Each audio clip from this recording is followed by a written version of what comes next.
Hello, അസ്സലാമു അലൈക്കും. പരിശുദ്ധ ഖുർആനിലെ അത്ഭുത ഫലങ്ങൾ നിറഞ്ഞ ഒരു ആയത്താണ് ബിസ്മില്ലാഹിർ റഹ്മാനിർ റഹീം എന്നുള്ളത്. ഈ ആയത്തിനെ കുറിച്ച് ഒരുപാട് പണ്ഡിതന്മാർ മഹത്വങ്ങൾ പറഞ്ഞിട്ടുമുണ്ട്.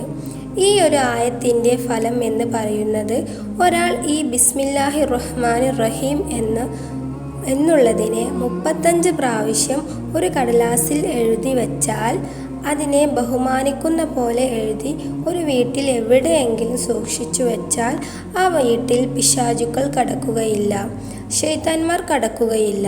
പിശാചുക്കളുടെ സാന്നിധ്യമുണ്ടായാൽ ആ വീട്ടിൽ സമാധാനം കാണില്ല. ചിലപ്പോൾ രോഗങ്ങളുണ്ടായിരിക്കും, പല പ്രശ്നങ്ങളായിരിക്കും ആ വീട്ടിൽ സംഭവിക്കുന്നത്.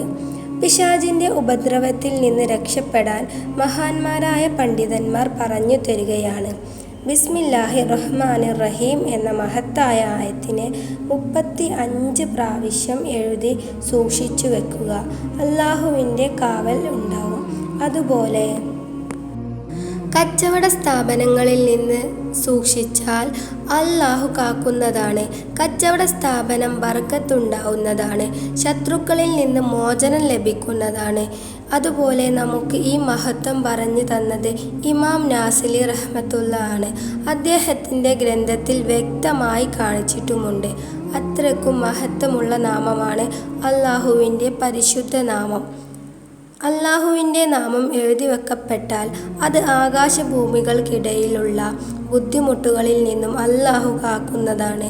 ബിസ്മിയുടെ ഗുണങ്ങൾ ഒരുപാടുണ്ട്. നമ്മൾ എന്ത് കാര്യം ചെയ്യാൻ തുടങ്ങുമ്പോഴും നമ്മൾ ഫസ്റ്റ് ബിസ്മിയാണല്ലോ ചൊല്ലാറ്. ബിസ്മില്ലാഹിർ റഹ്മാനിർ റഹീം എന്നാണല്ലോ. നമ്മൾ ഭക്ഷണം കഴിക്കുമ്പോഴാണെങ്കിലും, നമ്മൾ ഡ്രസ്സ് ധരിക്കുമ്പോഴാണെങ്കിലും, അങ്ങനെ എല്ലാ കാര്യം തുടങ്ങുമ്പോഴും നമ്മൾ ബിസ്മി ചൊല്ലിട്ടല്ലേ തുടങ്ങാറ്. അതുപോലെ ബിസ്മിയുടെ ഗുണങ്ങൾ ഒരുപാടുണ്ട്. നമുക്ക് ഒരു നല്ല കാര്യത്തിന് ഇറങ്ങുമ്പോൾ ബിസ്മി ചൊല്ലിയാൽ ആ കാര്യത്തിൽ ബർക്കത്തുണ്ടാവും. ബിസ്മില്ലാഹിർ റഹ്മാനിർ റഹീം എന്ന് പറഞ്ഞ് കൊണ്ട് എല്ലാ കാര്യങ്ങളും തുടങ്ങുക. ഇൻഷാ അല്ലാഹ് ഒരുപാട് പേർക്ക് പ്രയോജനപ്പെട്ട ഒരു വീഡിയോ കൂടിയാണിത്.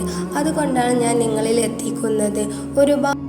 ഒരുപാട് ആളുകൾക്ക് ഇതിൻ്റെ പ്രതിഫലം കിട്ടിയിട്ടുമുണ്ട്. ഞാനും ഇതുപോലെ എഴുതി വച്ചിട്ട് എൻ്റെ എല്ലാ കാര്യങ്ങളും ഹയറായി നടന്നിട്ടുണ്ട്. നിങ്ങൾക്കും ഇങ്ങനെ ഹയറായി നടക്കുകയാണെങ്കിൽ നിങ്ങൾ കമൻറ്റിൽ വന്ന് അറിയിക്കുക. ഇൻഷാ അല്ലാഹ് എല്ലാം ഹയറാവട്ടെ. അല്ലാഹു കാക്കട്ടെ. ആമീൻ.